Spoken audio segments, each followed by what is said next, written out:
नमस्कार दोस्तों, स्वागत है gk.com में। तो आज की इस वीडियो में हाल ही में जारी किए गए बजट 2022-23 से जितने भी महत्वपूर्ण प्रश्न बनने वाले हैं सारे इस वीडियो में कवर किए हैं। हमने एक एक क्वेश्चन एग्जाम ओरिएंटेड और सिलेक्टेड लिए हैं ताकि आपके आने वाले एग्जाम के लिए हेल्प हो सके। तो वीडियो के अंत तक बने रहिएगा। तो चलिए शुरू करते हैं फर्स्ट क्वेश्चन से। पहला प्रश्न है हमारा, संसद में बजट 2022-23 किसने पेश किया? तो इसका आंसर हो जाएगा भारत के वित्त मंत्री निर्मला सीतारमण जी ने बजट 2022-23 संसद में पेश किए। इन बातों का ध्यान में रखिएगा। बढ़ते हैं अगले प्रश्न की ओर। अगला प्रश्न है हमारा, बजट 2022 में किस वित्तीय वर्ष के लिए पेश हुआ? तो इसका आंसर चला जाएगा आपका ऑप्शन नंबर बी, 2022-23। ध्यान में रखिएगा, बजट 2022 में 2022 से लेकर 23 वित्तीय वर्ष के लिए पेश किया गया। सारे क्वेश्चन इंपॉर्टेंट और सिलेक्टेड हैं। बढ़ते हैं अगले प्रश्न की ओर। अगला प्रश्न है हमारा, बहुत ही महत्वपूर्ण प्रश्न है। यह प्रश्न आपके एग्जाम में आ सकता है। भारतीय संविधान में बजट शब्द की जगह कौन सा शब्द प्रयोग किया गया है? तो इसका आंसर हो जाएगा आपका ऑप्शन नंबर सी, वार्षिक वित्तीय विवरण। ध्यान में रखिएगा, भारतीय संविधान में बजट शब्द की जगह पर वार्षिक वित्तीय विवरण का प्रयोग किया गया है। और बता दें कि बजट शब्द का हमारे संविधान में कहीं भी प्रयोग नहीं किया गया है, ये आप ध्यान रखिएगा। अगर आप चैनल पर पहली बार आए हैं तो चैनल को सब्सक्राइब करके बेल आइकन हिट कर दीजिएगा ताकि आने वाले नए वीडियो का नोटिफिकेशन आपको सबसे पहले मिल सके। खैर, बढ़ते हैं अगले प्रश्न की ओर। अगला प्रश्न है हमारा, वार्षिक वित्तीय विवरण का जिक्र संविधान के किस अनुच्छेद में किया गया है? बहुत ही महत्वपूर्ण प्रश्न है। तो इसका आंसर हो जाएगा आपका ऑप्शन नंबर डी, अनुच्छेद 112 में। ध्यान में रखिएगा, वार्षिक वित्तीय विवरण का जिक्र हमारे संविधान के अनुच्छेद नंबर 112 में इसका जिक्र किया गया है। ध्यान में रखिएगा। अगर आप इस वीडियो का फ्री में पीडीएफ पाना चाहते हैं तो टेलीग्राम का लिंक डिस्क्रिप्शन बॉक्स में है, वहां से ज्वाइन हो जाइएगा। फ्री में पीडीएफ आपको प्रोवाइड करा दिया जाएगा। अगला प्रश्न देख लेते हैं, भारतीय संसद में कितनी बार पेपरलेस बजट पेश किया गया? बहुत ही महत्वपूर्ण प्रश्न है ये। तो इसका आंसर हो जाएगा आपका ऑप्शन नंबर ए, 2 बार। ध्यान में रखिएगा, भारतीय संसद में 2 बार पेपरलेस बजट पेश किया गया, एक बार पिछले एक बार अभी। ध्यान में रखिएगा। चलिए एक एक कर इंपॉर्टेंट पॉइंट, यदि टैक्स बजट में लगाया गया है, टैक्स किसको क्या मिला है, सारे पॉइंट को डिस्कस करते हैं एक वीडियो में। पहला पॉइंट है हमारा, क्रिप्टो करेंसी और एनएफटी से आय पर 30% टैक्स। ध्यान में रखिएगा। चलिए इसे रिलेटेड कुछ और जानकारी आपको बता दे रहे हैं। क्रिप्टो करेंसी और एनएफटी से होने वाली आय पर 30% की दर से भारी भरकम टैक्स लगाने का ऐलान किया गया है। इन बातों का ध्यान में रखिए। अगला है हमारा पॉइंट, आरबीआई जल्द लॉन्च करेगा डिजिटल रुपया। ये भी ध्यान में रखिएगा। वित्तीय वर्ष 2022-23 के दौरान भारतीय रिजर्व बैंक डिजिटल करेंसी की शुरुआत करेगा। बहुत ही महत्वपूर्ण पॉइंट है। वीडियो को लाइक एंड शेयर जरूर कीजिएगा अपने फ्रेंड के साथ। बढ़ते हैं अगले पॉइंट की ओर। अगला पॉइंट देख लेते हैं, शिक्षा के लिए डिजिटल यूनिवर्सिटी शुरू की जाएगी। ये भी बजट में बात किया गया है। देश के शिक्षा प्रदान करने के लिए डिजिटल यूनिवर्सिटी का गठन का प्रस्ताव रखते हुए वित्त मंत्री ने कहा कि इसका निर्माण हब एवं स्कोप मॉडल का आधार पर किया जाएगा। ये बात का ध्यान में रखिएगा। बढ़ते हैं अगले पॉइंट की ओर।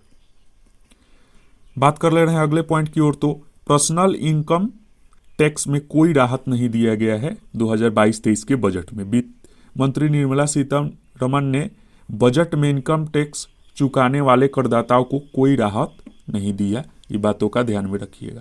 बढ़ते हैं अगले इंपॉर्टेंट पॉइंट की ओर। एलटीसीजी टैक्स पर 15% से ज्यादा सरचार्ज नहीं होगा। ये हेडिंग हो गया। चलिए इससे रिलेटेड एक एक कर डिस्कस कर ले रहे हैं। किसी भी एलटीसीजी टैक्स पर 15% से ज्यादा सरचार्ज नहीं लगाया जा सकता है।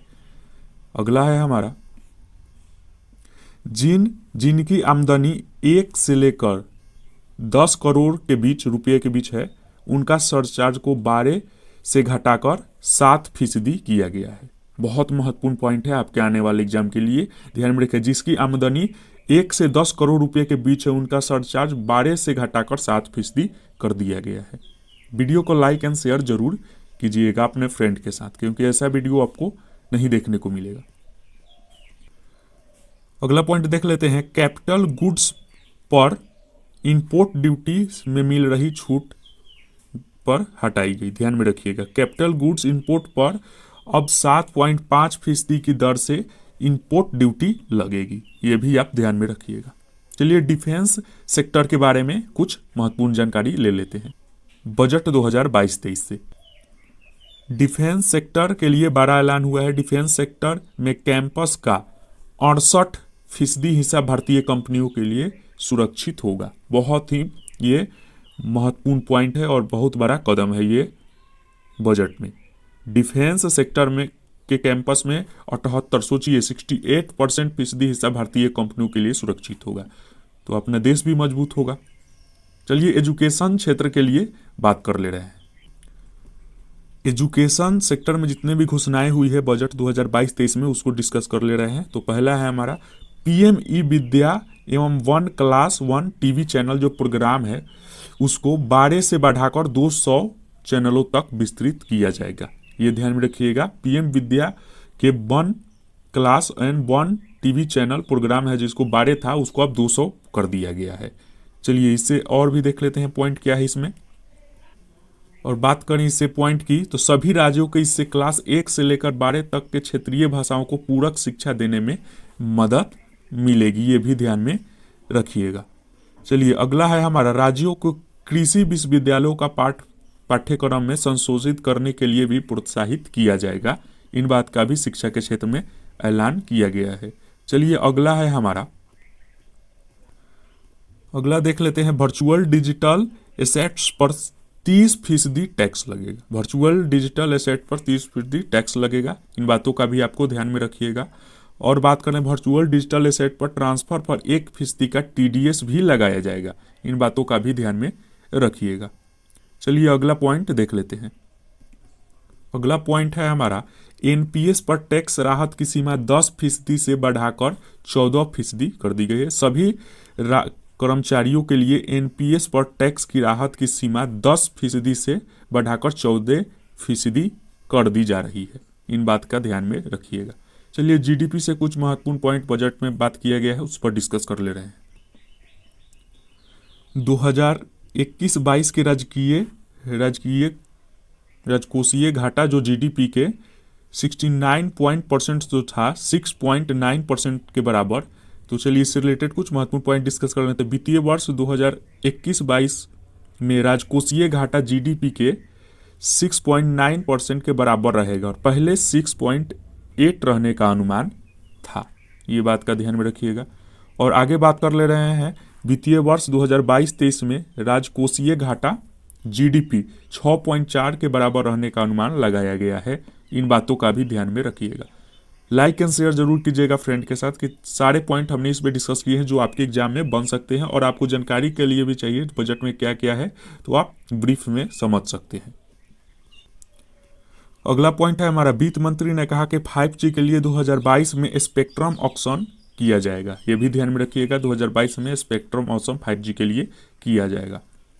अगला है हमारा नई पीढ़ी की 100 वंदे भारत ट्रेन होगी डेवलप। ये भी बजट 2022-23 में बात किया है। अगले 3 साल में नई पीढ़ी की 100 वंदे भारत ट्रेन विकसित की जाएंगी।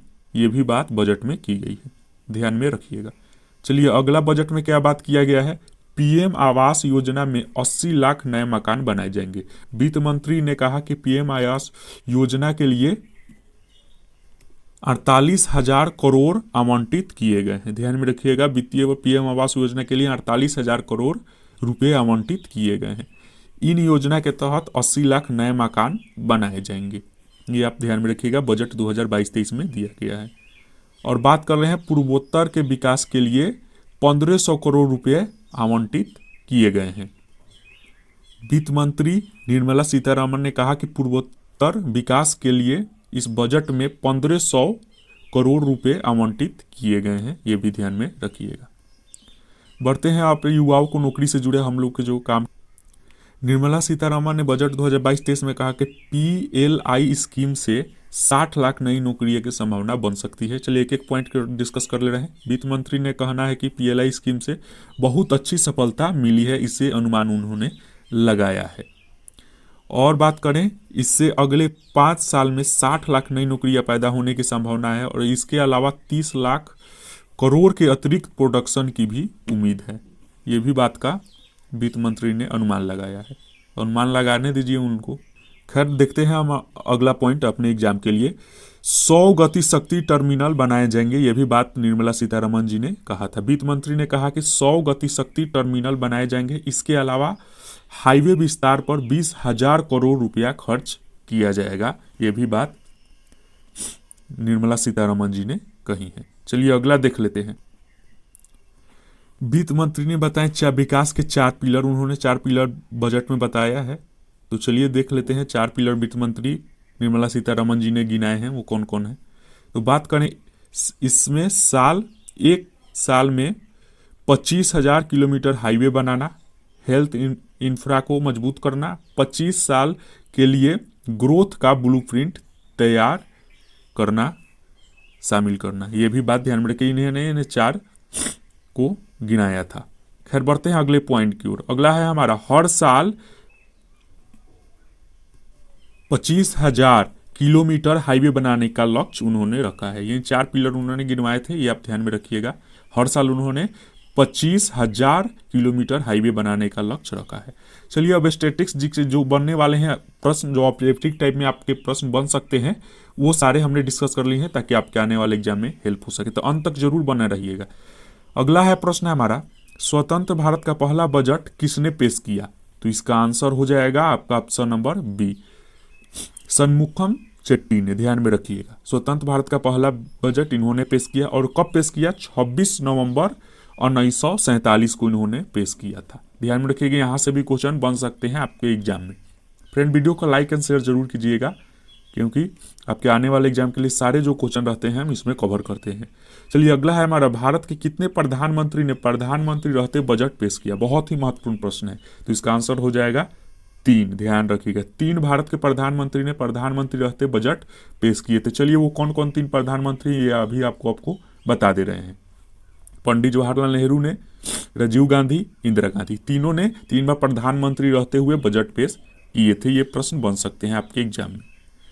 चलिए बढ़ते हैं अगले और इम्पोर्टेंट प्रश्न की ओर। अगला प्रश्न है हमारा, हमारे देश की पहली महिला वित्त मंत्री कौन थी? तो इसका आंसर हो जाएगा आपका option number B, Indira Gandhi ji. ध्यान में रखिएगा, भारत की पहली महिला वित्त मंत्री इंदिरा गांधी जी थी, ये आप ध्यान में रखिएगा।